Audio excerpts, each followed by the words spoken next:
یہ بڑا مسئلہ ہے ہمارے معاشرے میں. تو چورن بیچنا مذہب کے نام پہ, لوگوں کی جیبوں پہ نظر رکھنا, لوگوں سے لالچ کرنا, یہ اللہ کو پسند نہیں ہے. اور دیکھو یہ تو میں بہت لمبی پچھلے 2 درسوں میں بات کر چکا ہوں. یہ بات کہنا بھی آسان, سننا بھی آسان, عمل کرنا بڑا مشکل ہے. انسان لالچ میں آتا ہے. لیکن میں آپ کو لالچ سے بچنے کا ایک خاندانی طریقہ بتاتا ہوں کہ سر اٹھا کے جینا سیکھو, کبھی کسی کی جیب پہ نظر نہ رکھو. اگرچہ یہ بات میں بہت ریپیٹ کرتا ہوں, آپ بور ہو جائیں گے, لیکن اس کو بولنے میں بھی مزہ آتا ہے, خدا کی قسم. یہ بات ایسی ہے کہ بولنے میں بھی کیا آتا ہے, اس میں مزہ آتا ہے. کسی سے طمع اور لالچ نہ رکھو, کوئی لالچ نہیں. ہمارے حضرت فرمایا کرتے تھے کہ ناجائز طریقے سے کمانا یہ تو بہت دور کی بات ہے, غیر اخلاقی طریقے سے بھی مت کماؤ. بعض کمانے کے طریقے جائز ہیں, مگر جائز ہونے کے باوجود وہ کیا ہیں, غیر اخلاقی, سوٹ نہیں کرتے ایک شریف آدمی پر. سمجھ رہے ہو, شریف آدمی پر سوٹ بولو نہیں کرتے. آج تجارت میں جب تاجر چیزوں کو بیچتا ہے نا تو زبان کو گھماتا ہے, سیدھی بات نہیں کرتا, وہ گھماتا ہے. آپ بات پوچھیں تو گھمائیں گے بات کو. انسان 2 اور 2 4 کی طرح بات کرے, ٹو دا پوائنٹ اور سیدھی. بھی میرا چند دن پہلے ایک صاحب سے بحث ہوئی. وہ اس کے قائل تھے کہ تقلید کرنا اسلام میں جائز نہیں ہے. اگرچہ میرا موضوع یہ نہیں ہے, بات آ گئی ہے تو میں بتا دوں. وہ یہ کہہ رہے تھے کہ اسلام میں کسی کی بھی تقلید جائز نہیں ہے. اس پہ مفتی صاحب مجھ سے مناظرہ کر لیں. بہت دنوں سے پیچھے پڑے ہوئے تھے, مناظرہ کر لیں, میں آپ کی مسجد میں آ کے مناظرہ کروں گا. مناظروں میں تو پھڈے ہوتے ہیں, آپ کو پتہ ہے, ایک دوسرے کو نیچا دکھانا. تو میں نے ان سے کہا کہ مناظرہ تو نہیں ہوگا, آپس میں افہام و تفہیم ہو جائے گی.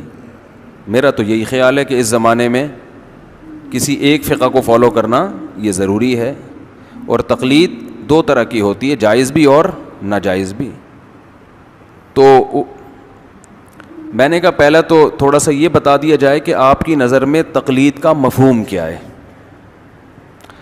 تو ایک نشست ہم اس پہ رکھ لیتے ہیں کہ تقلید کا مفہوم آپ کے ذہن میں کیا ہے. ایسا نہ ہو کہ جس چیز کو آپ تقلید کہہ رہے ہو میں اس کو تقلید نہ کہہ رہا ہوں, میں اس کو کچھ اور کہہ رہا ہوں, اور جس چیز کو میں تقلید کہہ رہا ہوں آپ اس کو کچھ اور کہہ رہے ہو.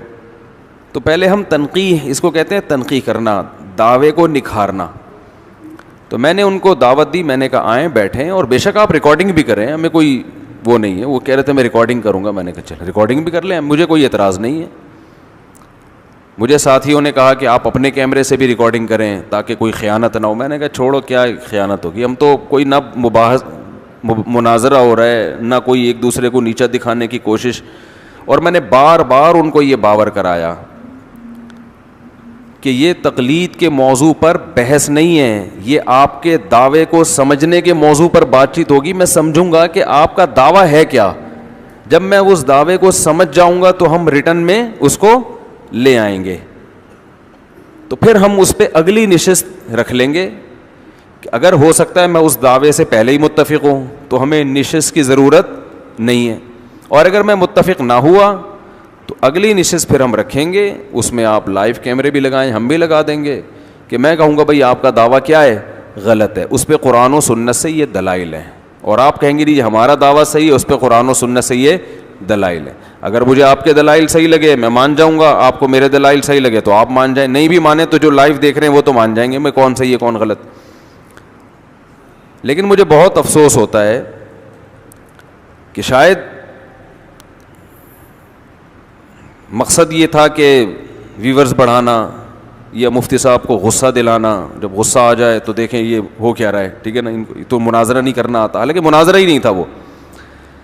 تو میں نے ان سے سوال پوچھا, وہ اپلوڈ ہو گیا ان کے چینل پہ. میں نے ان سے سوال پوچھا کہ مجھے صرف اتنا بتا دیں کہ تقلید آپ کس عمل کو کہتے ہیں. تو انہوں نے مجھے بتایا کہ تقلید کہتے ہیں بغیر دلیل کسی کی بات کو ماننا. ٹھیک ہے بھائی, اسی کو کہتے ہیں. میں نے کہا اب آپ کا دعویٰ کیا ہے, بغیر دلیل اگر کوئی کسی کی بات کو بھی فالو کر لیتا ہے, مان لیتا ہے, تو یہ جائز ہے یا ناجائز؟ انہوں نے کہا کہ ناجائز ہے. میں نے کہا اگر کوئی صحابہ کی بات کو مان لے بغیر دلیل کے؟ انہوں نے کہا یہ بھی ناجائز ہے. اچھی بات ہے بھائی. تو میں نے کہا کہ مصنف ابن ابی شیبہ میں اور عبد الرزاق میں بہت سے صحابہ کے فتاوی ہیں جن میں ایک شخص آیا.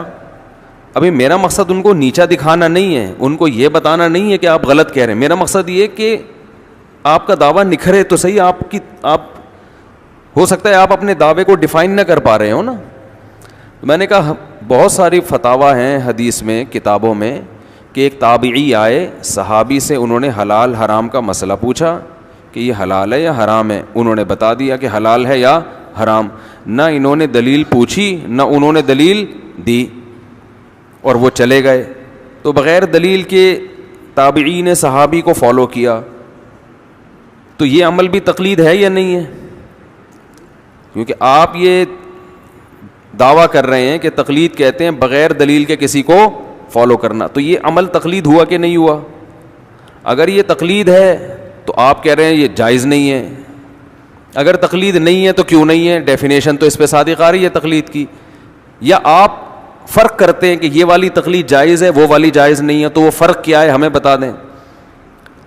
3 گھنٹے برباد ہوئے ہیں مگر اس سوال کا جواب کم از کم میری رائے یہ ہے کہ مجھے نہیں ملا. ہو سکتا ہے میں اتنا بڑا جاہل ہوں, اتنا بڑا بیوقوف ہوں کہ مجھے انہوں نے دے رہے ہوں مجھے سمجھ میں نہ آ رہا ہو, یہ بھی ممکن ہے. تو وہ جواب میں یہ فرمانے لگے کہ کیونکہ وہ مناظرہ انہوں نے ڈال دیا ہے نا, تو مجھے بھی تو حق ہے نا کہ میں اس کی حقیقت بیان کروں, کیونکہ اس پہ نیچے لوگ بہت برا بھلا کہہ رہے ہیں مجھے کہ مفتی صاحب کو غصہ آ رہا ہے, مفتی صاحب تقلید پر دلائل نہیں دے رہے. یہ نیچے کمنٹس ہیں لوگوں کو, مفتی صاحب قرآن کی آیتیں نہیں پڑھ رہے, مفتی صاحب کوئی ریفرنس نہیں دے رہے. بھائی ہم قرآن کی آیتیں بھی پڑھیں گے, ہم ریفرنس بھی دیں گے, جب بات شروع ہوگی, بات اس پہ شروع ہوگی کہ آپ کا دعویٰ صحیح ہے یا غلط ہے. پہلے دعویٰ تو سامنے آئے, لیکن وہ کیا ہے, وہ انہوں نے فوراً قرآن کی آیتیں پڑھنا شروع کر دیں. وَلَا تَقْفُ مَا لَيْسَ لَكَ بِهِ عِلْمٌ, جس چیز کا علم نہیں ہے اس کو فالو مت کرو. بہت زبردست آیت ماشاء اللہ. تو یہ جو تابعین نے صحابی کو فالو کیا, یہ کیا تھا پھر؟ تو وہ پھر کہنے لگے کہ قرآن کی آیتوں کی جتنی مفسرین نے تفسیریں بیان کی ہیں یہی تفسیر ہے. میں نے کہا بھائی تفسیروں کو ایک طرف رکھیں آپ, ابھی بات یہ ہو رہی ہے کہ آپ کا دعویٰ کیا ہے. اگر آپ تقلید کی یہ تعریف کرتے ہیں کہ بغیر دلیل کسی کو فالو کرنا, تو تابعین نے جو صحابہ کو بغیر دلیل کے فالو کیا اس پہ قرآن کی پھر یہ آیت فٹ آ رہی ہے نا. انہوں نے تو قرآن کی دھجیاں اڑا دیں, پھر مخالفت کی. جب انہوں نے قرآن کی مخالفت کی ہے تو آپ قرآن کی کوئی ایسی تفسیر بیان کریں کہ صحابہ کے اس عمل کو قرآن کے خلاف یہ نہ جائے.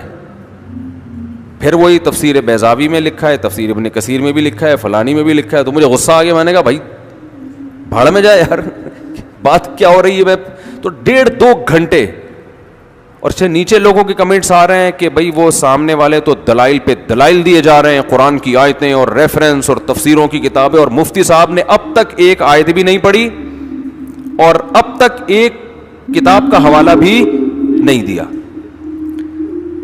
تو اور پھر جب ظاہر ہے میں درجنوں کام تھے, تھک ہار کے انسان بیٹھا ہو, اور پہلے یہ کئی بار بات ہو چکی ان سے کہ ابھی میں آپ کو سمجھوں گا آپ کا دعویٰ ہے کیا.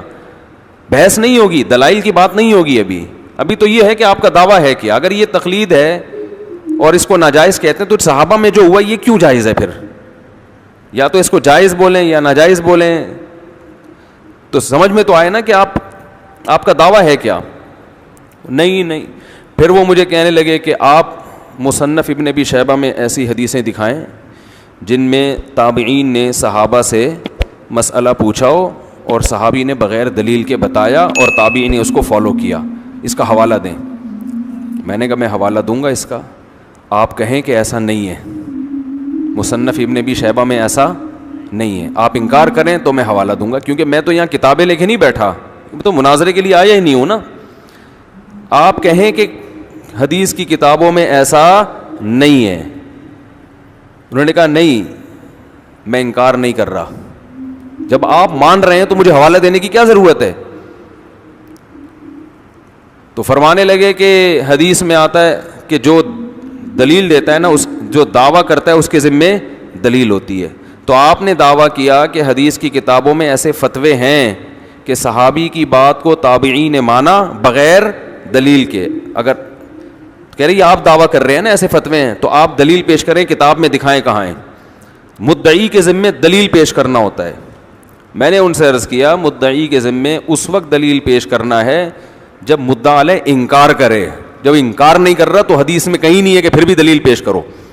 پھر میں مثال دے رہا ہوں کہ اس آدمی پہ میں نے دعویٰ کیا اس نے 1 لاکھ روپے میرے کھائے ہیں, یہ کہہ رہے ہاں کھائے ہیں, تو مجھے کیا ضرورت ہے دلیل پیش کرنے کی. یہ بھی وہ کہہ رہا ہے بھائی میں مان رہا ہوں. میں نے کہا آپ کہیں کہ نہیں ہے تاکہ ٹائم بچے نا, ٹو دا پوائنٹ بات ہو. میں گھر میں جاؤں گا کتابیں اٹھا کے لاؤں گا, نہ میں اس تیاری کے ساتھ بیٹھا ہوں, نہ میں بحث کرنے کے لیے, نہ مناظرہ کرنے کے لیے. تو انہوں نے کہا کہ قرآن میں آتا ہے ہاتھو برہانکم ان کنتم صادقین. قرآن پہ آیتیں پڑھ رہے ہیں, ہاتھو برہانکم ان کنتم صادقین, تم دلیل لے کر آؤ اگر تم سچے ہو. میں نے کہا خود اس قرآن کی آیت سے پتہ چل رہا ہے کہ جو انکار کرے گا اس کے ذمہ دلیل. میں نے کہا قرآن یہ مشرکین سے مطالبہ کر رہا ہے کہ دلیل لے کر آؤ, کیونکہ مشرکین قرآن کی باتوں کا کیا کر رہے ہیں, انکار. جو انکار نہیں کر رہے ان سے قرآن تھوڑی دلیل مانگ رہا ہے. قرآن کہہ رہے تم نے ایک دعویٰ کیا ہے, ہم نہیں مانتے اس دعوے کو, تم اس پہ دلیل لے کر آؤ. تو خام خکی ایک بحث. پھر ظاہر ہے انسان کو جب فضول بات ہوتی ہے تو مجھے غصہ بھی آیا پھر اس پہ, تو میں نے تھوڑا سا تیز لہجے میں بات بھی کی, تو وہ بھی پھر نیچے کمنٹس, وہ بھی مناظرہ میں مفتی صاحب کو غصہ آ گیا, مناظرہ ہو رہا ہے دلیل دے نہیں رہے, اب تو ہمیں اور پکا یقین ہو گیا ان کے پاس کوئی دلیل نہیں ہے. تو بتنگڑ بن گیا بات کا. تو یہ مجھے صفائی کا تو حق ہے نا کہ ہوا کیا ہے. جب دلائل سے بات ہوگی انشاءاللہ دلائل کے امار لگائیں گے, ٹھیک ہے نا. اور میں ان سے کہہ رہا ہوں تو چھوڑو پھر بات کا پھر بتنگڑ بنے گا. میرا مقصد ان کی توہین نہیں ہے. وہ بحث بڑے اچھے انداز میں ختم ہوئی, میں نے ان کو 4 شادیوں کی ترغیب دی, ٹھیک ہے نا. میں نے کہا میں آپ کو جہنمی نہیں سمجھتا, آپ کو یہ سمجھ میں آ رہا ہے, ٹھیک ہے کریں آپ. کوئی بنیادی اختلافات تو عقیدے تو سب کے ایک ہی ہیں, اور جنت جہنم ختم نبوت سب مانتے ہیں. تھوڑا سا ہے کہ ٹانگیں چوڑی کر لیں تو پتلی کر لیں, تو زور سے آمین تو آہستہ آمین. تو پھر میں نے آخر میں ویسے ہی ان کا, تاکہ وہ بدمزگی نہ ہو نا بحث کو سمیٹنے کے لیے, میں نے آخر میں ان سے کہہ دیا کہ 4 شادیوں پہ اتفاق ہے یا نہیں ہے. انہوں نے کہا ہاں ہے. میں نے کہا پھر کرو 4 شادی, شاباش. تو وہ جو کسی کی بھی نظر سے وہ مناظرہ گزرے نا, تو جب تک اس کے سامنے یہ حقیقت نہیں ہوگی نا کہ طے کیا ہوا تھا, جس کے سامنے حقیقت نہیں ہے وہ مجھے برا بھلا کہے گا اس میں کہ مفتی صاحب دیکھو جان چھڑا رہے ہیں, بحث سے ہٹ رہے ہیں, وہ دلائل پہ دلائل دے رہا ہے, یہ ایک بھی دلیل نہیں دے رہے, اور یہ غصے میں بھی آ رہے ہیں, آواز بھی اونچی ہو رہی ہے. تو وہ سب اس وجہ سے ہو رہی ہے کہ بات آپ سے ابھی شروع ہوئی نہیں ہے. آپ اس کا ٹو دا پوائنٹ جواب دیں. وہ کہہ رہے ہیں کہ تابعی جو صحابی سے پوچھ رہے ہیں نا مسئلہ, تو اس کی دلیل ہے قرآن میں آتا ہے فاسألوا اہل الذکر ان کنتم لا تعلمون, اہل علم سے پوچھو اگر تمہیں علم نہیں ہے. تو اس لیے وہ جائز عمل ہے, اس لیے وہ کیا ہے جائز. تو میں نے کہا بغیر دلیل کے انہوں نے پوچھا, انہوں نے بغیر دلیل کے جواب دیا, ٹھیک ہے نا. تو اس کا جواب دیں. تو وہ بس ایسی جیسے مرغے نہیں لڑ رہے ہوتے آپس میں. تو مجھے اندازہ ہوا کہ یہ حساب صحیح نہیں ہے, تو ویورشپ تو بڑھ جاتی ہے اس سے. بہرحال پھر بھی میرے لیے قابل احترام ہے, دوبارہ بھی آنا چاہیں گے تو منع نہیں کریں گے, لیکن پھر میری بھی غلطی ہے کہ مجھے اسی پہ قائم رہنا چاہیے. میں نے پھر شادیاں اور یہ ادھر ادھر دائیں بائیں, تو وہ اگر کوئی سنے نا وہ, تو یہ میری پوری تقریر سننے کے بعد سنے. وہ اول تو ضرورت نہیں ہے, دماغ خراب ہونے کے علاوہ کچھ بھی حاصل نہیں ہوگا, ٹائم ویسٹنگ. تو نہ وہ مناظرہ تھا, نہ وہ بحث تھی, نہ ڈیبیٹ تھی. وہ یہ تھا کہ آپ کا دعویٰ ہے کیا, آپ کا دعویٰ ہے کیا. پھر آخر میں انہوں نے مجھ سے پوچھا میرا دعویٰ کیا ہے. میں نے کہا میرا دعویٰ یہ ہے کہ تقلید اور اتباع ایک ہی چیز کے 2 نام ہیں. اس پہ دلائل تو پھر بعد میں دیں گے نا, اس پہ تو ہم دھڑا دھڑ دلائل دیں گے انشاءاللہ. وہ پھر بزرگوں کے حوالے دینا شروع کرتے ہیں. آپ کے فلاں بزرگ نے لکھا کہ تقلید الگ چیز ہے, اتباع. بزرگوں کو ابھی کیا لگاؤ سائڈ پہ, مناظرے میں بزرگ نہیں آتے ہیں. جب بات ہو رہی ہے تو قرآن و سنت سے ہوگی. تو بزرگوں نے تو لکھا, میں نے ان سے کہا گورنمنٹ کی طرف سے لکھنے پر کوئی پابندی نہیں ہے. ہم دیکھ رہے ہیں کہ قرآن نے جس لفظ کو اتباع کہا ہے وہی تقلید ہے. تو اس کی دو قسمیں, ایک تقلید علی وجہ البصیرہ اور ایک اندھی تقلید. تو قرآن نے دونوں تقلیدوں, پہلے تو میں بات ہو گئی ہے تو کمپلیٹ کر لوں. اتباع کہتے ہیں کسی کو فالو کرنا, دلیل سے فالو کرنا دلیل کی اتباع کہلائے گا, بندے کی اتباع نہیں کہلائے گا. قرآن کہہ رہا ہے اتبع سبیل من اناب الیہ, اس سے راستے کی اتباع کرو جو میرے راستے پہ چل رہا ہے. کیا مطلب؟ جو اللہ کے راستے پہ چل رہا ہے اس کا برحق ہونا دلیل سے ثابت ہو گیا. جب اس کا برحق ہونا دلیل سے ثابت ہو گیا تو اس کو فالو کرنے کے لیے الگ سے کسی دلیل کی ضرورت نہیں ہے کہ ہر چیز پہ آپ اس سے دلیل پوچھیں. تو مجتہدین کا برحق ہونا اجماع امت سے ثابت ہے. اب ایک عامی آدمی اگر مجتہد کو فالو کرتا ہے تو یہ وہ اتباع ہے جس کا قرآن نے ذکر کیا ہے. اگر آپ یہ کہتے ہیں کہ اتباع دلیل سے ہوتی ہے اور جو بغیر دلیل کے ہو وہ تقلید ہے, تو اشکال سب سے بڑا یہ ہوتا ہے کہ قرآن کہتا ہے وَإِذَا قِيلَ لَهُمُ اتَّبِعُوا مَا أُنزِلَ إِلَيْكُمْ, کہ جو اللہ نے قرآن نازل کیا ہے اس کی اتباع کرو, تو یہ کہتے ہیں بل نتبع ما وجدنا علیہ آباءنا, جس پر ہم نے اپنے باپ دادا کو پایا نا ہم اس کی اتباع کریں گے. تو باپ دادا پہ جس چیز پہ انہوں نے پایا اس کی دلیل سے اتباع کر رہے تھے بغیر دلیل کے. لیکن قرآن نے اس بغیر دلیل کے فالو کرنے کو کیا کہا ہے؟ اتباع. لیکن فرق کیا ہے؟ قرآن نے کہا اولو کان آباؤہم لا یعقلون شیئا ولا یہتدون, تمہارے اب باپ دادا کے دماغ میں نہ کھوپڑی میں نہ دماغ ہے اور نہ ان کے پاس علم ہے, پھر بھی ان کی اتباع کرو گے. تو قرآن ان کے بے دلیل کسی کو فالو کرنے کو منع نہیں کر رہا, قرآن ان کے بے دلیل ایسے شخصیت کو فالو کرنے کو منع کر رہے جن کا خود برحق ہونا دلائل سے ثابت نہیں ہے. تو جب کسی کا برحق ہونا دلائل سے ثابت ہو جائے تو پھر اس کی تقلید کرنا جو اتباع ہی ہے, ایک ہی چیز کے دو نام ہیں, وہ پھر اندھی تقلید نہیں ہے. تو تابعی نے صحابی سے سوال پوچھا حلال ہے حرام ہے, صحابی نے جواب دے دیا, نہ انہوں نے دلیل پوچھی نہ دلیل دی, تو یہ جائز تقلید ہے. اس لیے کہ یہ کسی جاہل کی نہیں ہو رہی, یہ صحابی کی ہو رہی ہے جن کا علم اس تابعی سے زیادہ ہے. تو ایک عامی آدمی اگر کسی مجتہد کی تقلید کرتا ہے, جس کو آپ بھی مجتہد مانتے ہو میں بھی مانتا ہوں, جس کے برحق ہونے پر اجماع ہو چکا ہے, تو ایسے شخص کی تقلید اتباع ہی ہے. یہ آپ اس کو نام چینج کر دیں, اتباع کہتے ہیں. ایسے کو فالو کرنا کیا ہے؟ جائز ہے. یہ فالو کا لفظ انگلش میں آسان ہے جو دونوں پہ صادق آتا ہے. آپ کو اگر یہ اس لفظ سے چڑھے تو ہم بھائی امام حنیفہ کے مقلد نہیں, ہم ان کے متبع ہیں, ختم ہو گئی بات. ٹھیک ہے نا, اس میں کیا جا رہا ہے؟ ہاں یہ دعویٰ ان کو یہ کرنا چاہیے تھا کہ قرآن و سنت کے خلاف کسی کی تقلید کیا ہے؟ غلط ہے. یعنی دو تقلیدیں غلط ہیں. ایک یہ جس کا برحق ہونا ہی ثابت نہ ہو, جیسے مشرکین اپنے باپ دادا کی اندھی تقلید کرتے تھے, برحق ہونا ہی ثابت نہیں ہے, ان کی تقلید بھی حرام. یا جس کا برحق ہونا تو ثابت ہے لیکن کسی خاص مسئلے میں پتہ چل جائے کہ ان سے غلطی ہوئی ہے, قرآن و سنت اس کے خلاف ہے, تو پھر قرآن و سنت کے خلاف کسی عالم کی تقلید ہی حرام ہے. اس کو تو ہم بھی حرام کہتے ہیں, اس کو تو ہم بھی کیا کہتے ہیں؟ حرام کہتے ہیں.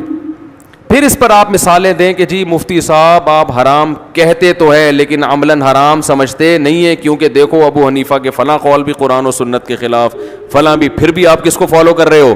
ابو حنیفہ کو. تو پھر ہم آپ کو بتائیں گے کہ وہ آپ کو لگ رہا ہے کیونکہ آپ کے پاس وہ علم نہیں ہے, لگ رہا ہے قرآن و سنت کے خلاف, حقیقت میں وہ قرآن و سنت کے خلاف نہیں ہے. اور میں آپ کو بتاتا ہوں بہت سے قول قرآن و سنت کے خلاف ہیں لیکن آپ اس میں قرآن و سنت کو نہیں, اپنے مولویوں کو فالو کر رہے ہو 15ویں صدی کے. ان کا قرآن و سنت کے خلاف ہونا میں ثابت کروں گا, اور میں یہ بھی ثابت کروں گا کہ 100% قرآن و سنت کے خلاف ہونے کے باوجود آپ اس میں اپنے مسلک کو چھوڑنے کے لیے تیار نہیں ہو. پھر بحث کا مزہ آتا. تو یہ تو اگلے سٹیپ پہ بحث ہونی تھی نا.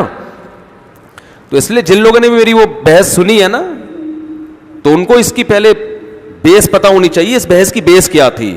تو وہ دلائل کی بحث بات ہوئی نہیں تھی, ابھی تو اس کو تنقیح کے لیے کہ آپ کا دعویٰ کیا ہے. تو خیر چلتے ہیں پھر ہم آگے اپنے جو اصل جو یہ تو فضول قسم کی جو ہے ایک بیٹھ کے بس ایک اتنا میرا دل کل خراب ہوا ہے کہ میں نے کیوں ٹائم دے دیا اور کیا کس چیز میں اپنا وقت کو برباد کیا.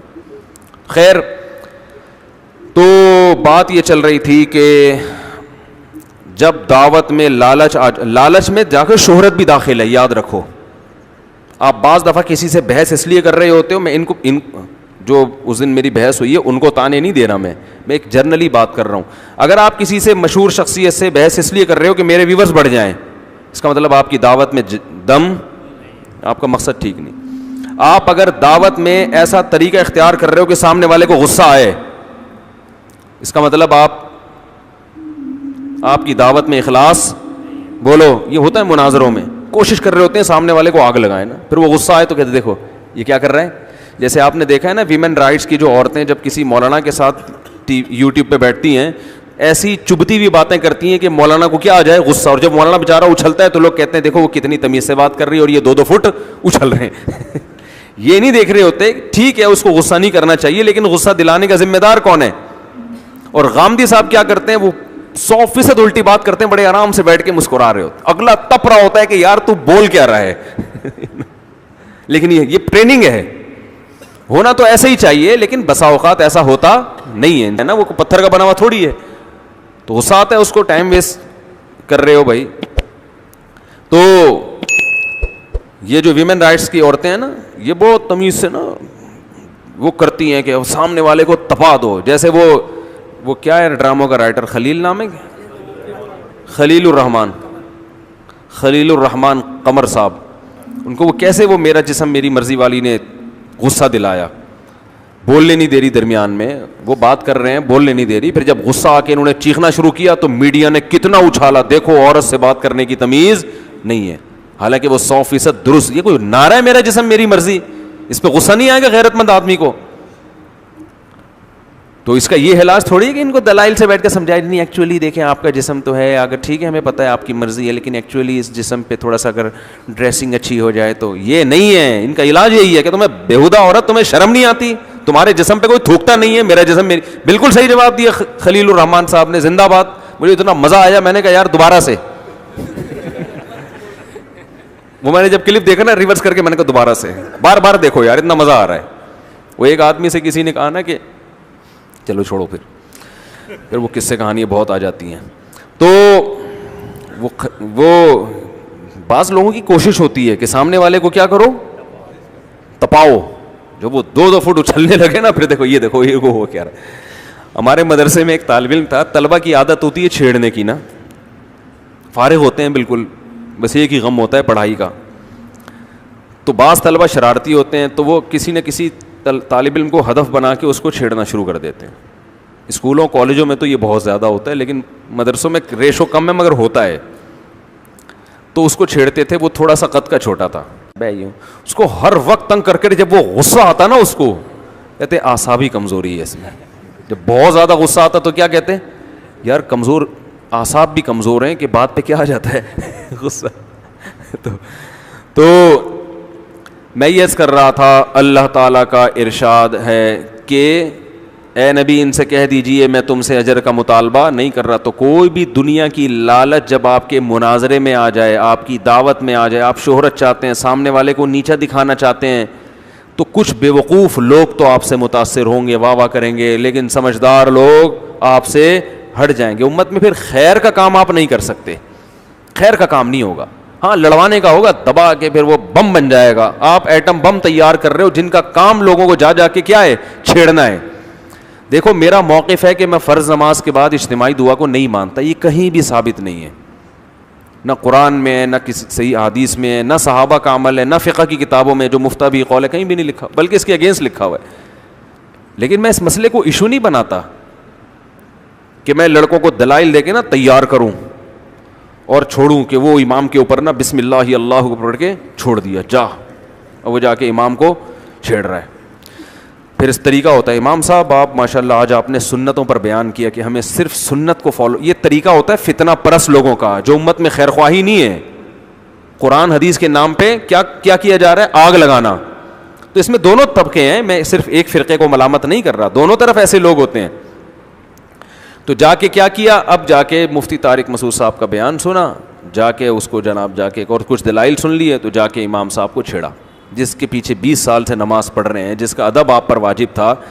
فرض نماز کے بعد اگر اجتماعی دعا مفتی صاحب کی رائے میں ثابت نہیں ہے تو امام کا احترام تو بہرحال ثابت ہے.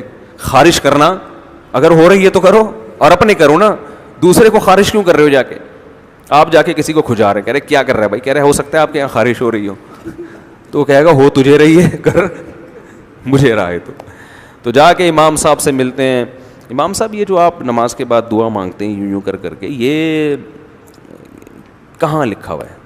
کہیں گے بھائی سارے اکابر مانتے ہیں سب. یہ وہ بیچارہ, ہر امام کے پاس نہ اتنی نالج ہوتی ہے نہ علم ہوتا ہے, وہ اسی کا مکلف ہے کہ بھائی علماء کر رہے ہیں تو اس بیچارے کو کیا پتا. امام صاحب اس کا مطلب آپ اندھے مقلد ہیں, اس پہ کوئی حدیث پیش کریں, اس کو کیا پتہ نہیں, ہر ایک کو پتہ ہوتا حدیثوں کا. اور جو عالم بھی ہوتے ہیں ہر ٹاپک پر ان کی ہر وقت تیاری نہیں ہوتی. یہ نہیں ہوتا کہ ہر ٹاپک پر کوئی ہر وقت تیار, اور تیاری اگر کی بھی ہو تو وہ 1 مہینے میں بھول چکا ہوتا ہے اس تیاری کو, اس کو دوبارہ دیکھنا پڑتا ہے. کوئی بھی دنیا میں ایسا فنٹر نہیں ہے 24 گھنٹے ہر مسئلے پر اس سے آپ ڈسکشن کروا لو. اگر کوئی 24 گھنٹے ہر مسئلے پر بول رہا ہے اس کا مطلب غلط بول رہا ہے, وہ صحیح بول ہی نہیں سکتا. تو ہم نے بڑے بڑے علماء سے مسائل جب رابطہ کرتے ہیں, ان کو چھوٹے چھوٹے مسائل یاد نہیں ہوتے, بڑے بڑے علماء کو چھوٹے چھوٹے یاد نہیں ہوتے, اور وہ بتا دیتے ہیں ہمیں نہیں ابھی ذہن میں نہیں ہے جواب. تو یہ اچھا لگتا ہے ہمیں. تو جا کے امام کو کیا کرتے ہیں, چھیڑتے ہیں. امام بیچارے کو جواب نہیں آ رہا ہوتا, اب وہ اپنی توہین بھی محسوس کرتا ہے کہ یار مجھے تو بدعتی قرار دے دیا. امام صاحب آپ تو بدعتی ہو, اب میں آپ کو دلائل سے سمجھاؤں گا, میں بحث کروں گا. تو وہ کوئی تیار ہو جاتا ہے بحث کے لیے, کوئی تیار نہیں ہوتا, جان چھڑاتا ہے کہ بھئی ہمیں اور بھی دنیا میں غم ہے, جاؤ بڑے علماء سے بحث کرو, وہ فتویٰ دے دیں گے تو ہم بھی اسی پر عمل کریں گے, ہم تو اس کے مکلف ہیں. بڑے ادارے کیا کہہ رہے ہیں, وہ کہہ رہے ہیں بھائی سنت ہے تو چلو ہم بھی کر رہے ہیں. تو وہ تو بیچارہ اس پہ اس کی بخشش انشاءاللہ ہو جائے گی. اور پھر بدعت کی نوعیت کیا ہے, کوئی شرک و کفر کا مسئلہ تو نہیں ہے نا. بذات خود تو فرض کے بعد دعا کی فضیلت ہے, یہ کیفیات ثابت نہیں ہے. تو ایک چیز کی اصل ثابت ہے, یہ کیفیات نہیں ہے, تو معاملہ تھوڑا سا کیا ہو گیا, ہلکا ہو گیا.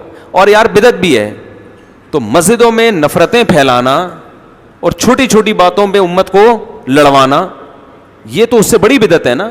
نبی صلی اللہ علیہ وسلم نے بیت اللہ کی 4 دیواری کو مختصر کر دیا, بڑا نہیں کیا, کہ اگر میں بڑا کروں گا, ابراہیم علیہ السلام نے جہاں تک کھینچا تھا وہاں کروں گا تو مشرکین مکہ کہیں گے تم تو قبلہ ہی بدل رہے ہو. کوئی بات نہیں, اس کو ایسا ہی رہنے دو, طواف لمبا کر لیا کرو وہیں سے. تو امت میں توڑ پیدا نہ ہو, امت میں جوڑ رہے, مسجدوں کا ماحول اچھا رہے. اس کی حکمت کا تقاضا یہ ہے کہ آپ نہ مانگیں, دوسرے کو ایک دفعہ سمجھا دیں, سمجھ میں آ گیا ٹھیک ہے, ورنہ اس کو اپنے حال پہ چھوڑ دیں. میں تو یہاں تک اہتمام کرتا ہوں کہ میں جب جماعت میں پیچھے کھڑے ہو کر نماز پڑھتا ہوں, امام دعا مانگ رہے تو میں ہاتھ نیچے کر کے بیٹھا رہتا ہوں, اٹھ کے نہیں جاتا میں, اس لیے کہ سب مڑ کے دیکھیں گے یہ ان کو کیا ہو گیا, کیوں جا رہے ہیں یہ. تو پھر وہ سب پوچھیں گے کیوں جا رہے ہو, پھر میں بتاؤں گا, بڑا مزہ آئے گا, کیونکہ یہ ثابت نہیں ہے اور میں تو قرآن و سنت پہ عمل کرتا ہوں, لہذا میں کیا کر رہا ہوں, جا رہا ہوں. لوگ کہیں گے واہ یار, پوری مسجد میں ایک آدمی ہے جس کو قرآن و سنت سمجھ میں, باقی سارے وہ تو پکوڑے بیچ رہے ہیں. تو اصلاح کا یہ طریقہ نہیں ہے. اصلاح کا طریقہ یہ ہے کہ آپ اپنے لیول کے آدمی سے بات کر لیں, یا جو آپ کے ماتحت ہیں ان کو سمجھا دیں. جیسے آپ لوگ مجھے فالو کرتے ہیں, آتے ہیں, مسائل پوچھتے ہیں, تو میں اپنی رائے آپ کے سامنے بتا دیتا ہوں, اور پھر یہ بھی بتا دیتا ہوں پڈا کرنے کی ضرورت نہیں ہے. تو رائے کا اظہار بھی کرنا ہے, اور وہ اظہار بھی کس طرح سے ہوگا, تمیز سے ہوگا. تو اسی وجہ سے ہم تو 20 سال سے قائل نہیں ہیں اس کے, لیکن میری وجہ سے یا ہمارے جو علماء اس کے قائل ہیں ان کی وجہ سے کسی مسجد میں کبھی جھگڑا نہیں ہوا, کوئی کسی امام سے بدگمان نہیں ہوا. میں نے جس امام کے پیچھے 20 سال یا 30 سال نماز پڑھی ہے, وہ ہر نماز کے بعد اجتماعی دعا مانگتے تھے. ہم نے بھی ان کو ایک دفعہ محبت سے, خود نہیں, کیونکہ چھوٹا آدمی بڑے کو سمجھائے گا انسلٹ, کسی بڑے سے کہلوایا تو وہ نہیں مانے. کوئی بات نہیں یار, 20 سال جس کے پیچھے نماز پڑھی ہے اور پڑھ رہے ہیں, اور ان سے اور کتنی اچھی باتیں ہم نے سیکھی ہیں, کتنی موٹیویشن ملتی ہے ان سے, ہمیں گناہ چھوڑو, نیکی کی طرف آؤ, سنت کو فالو کرو. ایک چیز میں ان کی رائے نہیں ہے تو کیا ہو گیا, تو ان خوبیوں کو دیکھا ان کا, تبھی جب بھی ان کو پتا تھا کہ یہ نہیں کرتا مانگتا, لیکن ملتے تھے بڑے اچھے طریقے سے. یہ چیز مارکیٹ میں کیا ہو رہی ہے, بولو, شارٹ.